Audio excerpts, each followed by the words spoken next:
everyone, welcome to our latest edition of BookTrib Presents 15 Minutes With, a Merrill Moss Media production. Today we are chatting with authors of Tackling Football, Dr. Sandra Caron and Michael Hodgson. Sandra is the professor of family relations and human sexuality at the University of Maine, and Michael has more than 30 years of experience with college football and is currently the assistant director for development in the University of Maine Department of Athletics. And we have the book with us today. And I do want to note that we are giving away copies, so please, please, please enter to win.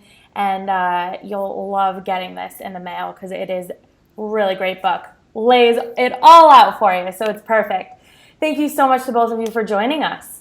Yeah, nice to see you. Thank you. Absolutely. So let's jump right in. Let's chat about Tackling Football. Tell our viewers and readers a little about what the book is about and why you chose to write it. Well, I think I'll start. Sure. I think that many women have an interest in athletics, in sports. In fact, when you think about an average football game, half the stadium is filled with women and many fans that are enthusiastic. But what I've found is that many women may not have the knowledge that they need to really understand the game.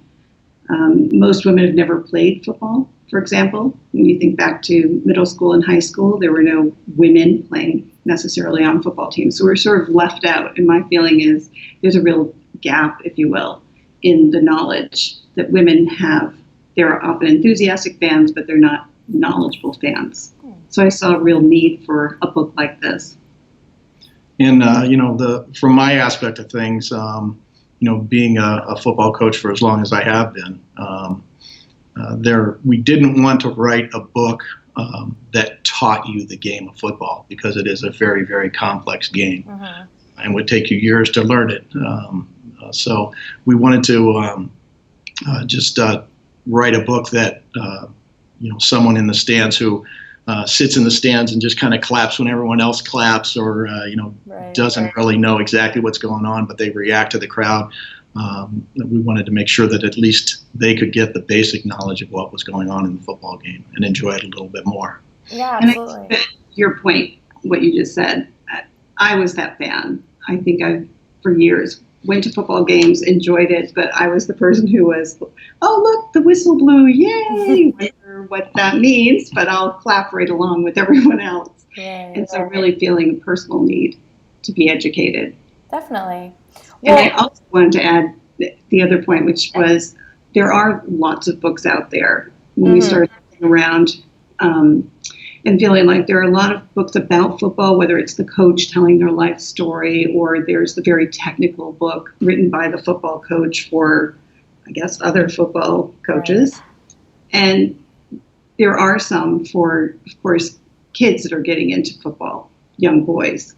But there really isn't much for the spectator. And we wanted to really write something that was going to be enjoyable, light enough, not scary, if you will. That somebody might enjoy, and making it colorful and, pretty, maybe attractive to the reader, in this case, a woman. So I think one of my questions was, most people kind of see football as football. Football is football is football. Here you make it clear this guide in particular is for college football. Can you maybe talk for those who aren't aware that there is a difference and maybe what a couple of those differences are that you lay out in the book? Well, I was going to say just the obvious, not so much the rules, I'm sure that you can get into the obvious. I mean, when you think about professional football, it's, a few dozen teams, right? Franchises, they're in cities. There are huge amount of money involved for players and draft and all of those kinds of things. But when we think about college, we think of literally hundreds of teams around the country, millions of people in the stands or viewers. And you think about student athletes and the role of the NCAA with athletics on the college level. The other thing, too, I think that's really important is we try to approach the entire college game atmosphere. Talk about tailgating a little bit, talk about, what's happening on the field before the game. You see both teams running around the field, but what are they doing? Why aren't they just kind of showing up and playing? And then, what are the coaches doing on the sideline during the game? So we kind of touched on a little bit of everything from a college standpoint. And because there are so many different levels of football in college, from the Alabama type levels to the Maine Maritime Division III level, there's a lot of different aspects that go along with those college games, and it's really the same game, but the level and the size of the players and the strategies are much different. And I will say that being a college professor, you having been a college coach, and we sort of had this feeling that it was this niche we wanted to fill in terms of just focusing on college. Yeah, absolutely. I don't think there's, or at least I haven't seen something like this out there. Absolutely. Can you each talk a little bit about your background, maybe how you came together and what brought you together to write this in particular? Well, sure. When we were in college, we were friends. I was the fan who was clueless. Yes, applauding. And Michael, we met, he was a football player. And at the time I had said, I honestly don't understand this game. I think there's a real need for an interest in people having an understanding. And at that time, I actually drafted an outline of some ideas for the book. And, at that, as soon as I graduated, I went right into college coaching. So we kind of went our separate ways as far as Sandy going into her career as a college professor and myself going into my career as a college football coach. And once I retired after coaching, I had the opportunity to come back to the University of Maine. And, we'd stayed in touch over the years, but kind of got back together and met again at a football game, at Maine. And said, geez, I still have the outline for that book. Oh, that's fantastic. Oh my gosh.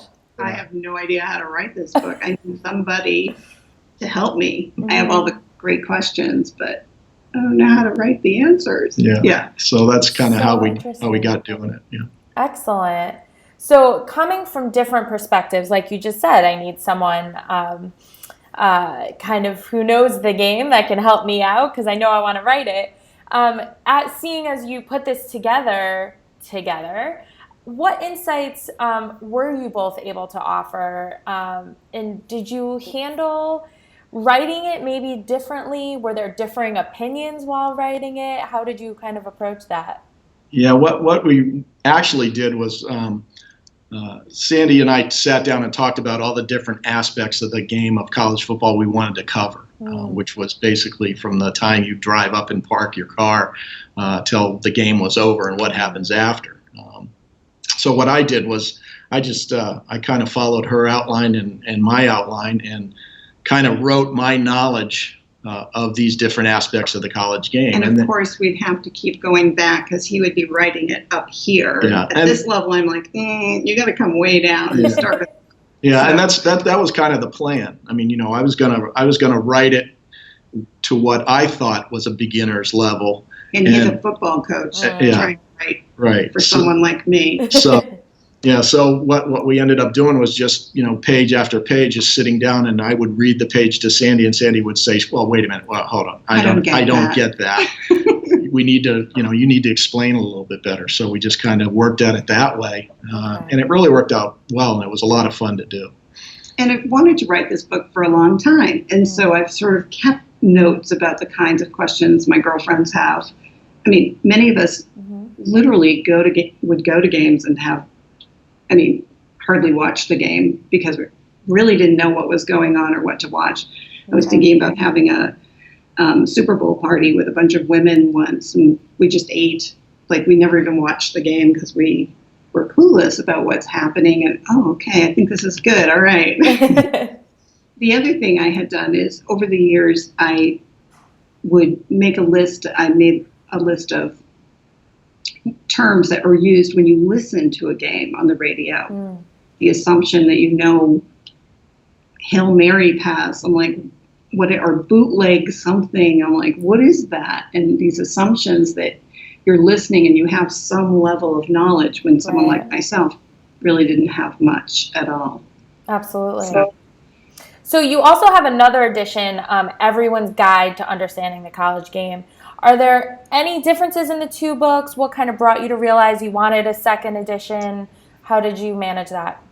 Well, I think what happened was once we came out with this book, several people approached us saying, well, that's nice, but my husband doesn't know anything. Or actually, I, as the woman in the relationship, actually knows more than he does. So maybe having one that he would be willing to read.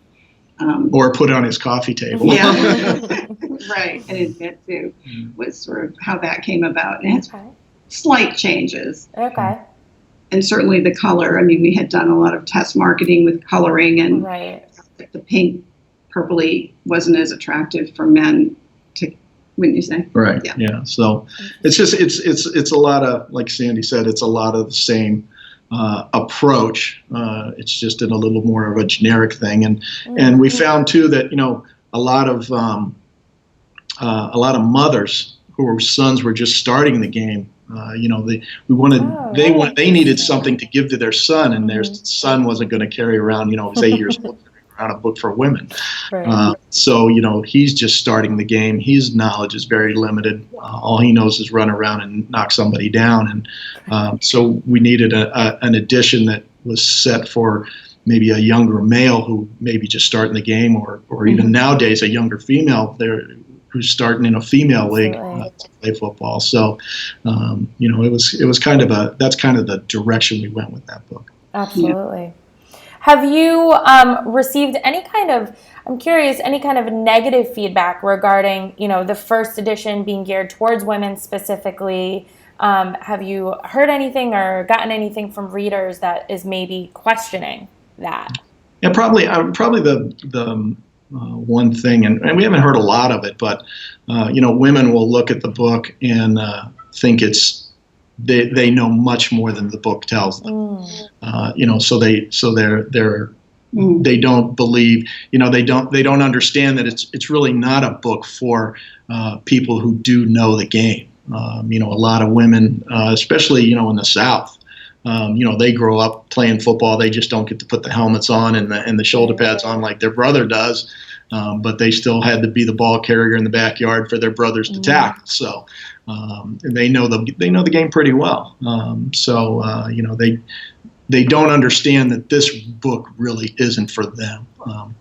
If you're looking for technical X's and O's and want to know the real nuances of football, this is not your book, because it's really for the people that like the game, like watching the game, like being around people that know the game and like to watch the game. But I just need a little bit more information, even if it's just one point where during a game, the referee makes a signal for offsides, and geez, I saw it. It was number 78. He was offsides. Right. The book is successful. Absolutely. Getting down to the basics is what it sounds like, kind of bare bones. Really does. And, it's like I say, if you know the game and you know it fairly well, this book probably isn't for you. But if you want to feel a part of the game because you don't know enough about it, this is a good book for you. Okay. It's interesting because I remember getting feedback from a woman in Nebraska who had relocated there,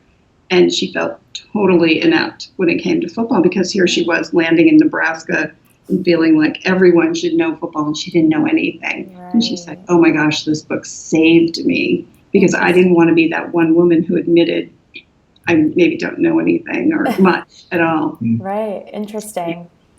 So how was it collaborating together? Did you kind of hit any bumps along the way? Were there any maybe lessons that you both learned writing this together that maybe you never expected while in the process? Wow. I think because Sandy had been thinking about this for about 33 years, she had a pretty good plan for put in place of how to go about it, and just my experience with the game and trying to write it to the level that we wanted and then have her adjust that level to a realistic level. That was the hardest part, but that was the most fun from my standpoint. I mean, I really enjoyed the fact that we were friends helped. I can't imagine. I mean, over the years, after he sort of moved on to coaching, and I was looking for someone, would anybody write this with me? I don't think it would have worked as smoothly if it had been just me. But I think that we had a friendship, and so that sort of helped bring humor, maybe when things were, what do you mean you want to change that?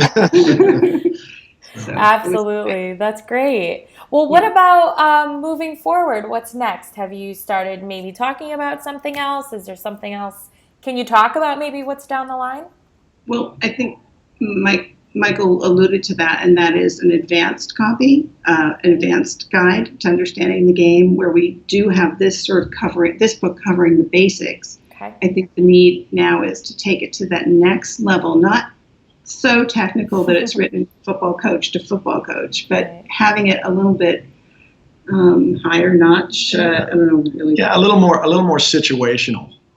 You know, so that you know, there are things in football that happen every game, and those are kind of some of the things that we included in this book. I mean, you're always going to get basically 5 penalties. No, technically there's about 35 penalties, but you know, so what we wanted to do was kind of maybe advance it a little bit to the standpoint of this situation happens in a game, and this is how the referee saw it. Let me explain to you exactly why they saw it this way. Or in this situation, you know, the coach made this call, and why did he do it this way? You know, when maybe, you know, good example with the Patriots and the Seattle Seahawks. I mean, you know, they're down on the 1 yard line, and everybody's going, "Why are you throwing the ball?" Right. Well, there's a plan to that, even though it wasn't successful. So, but that happens in college football just like it does in the NFL. I mean, there are certain things that you do to prepare for the game that you just practice all week.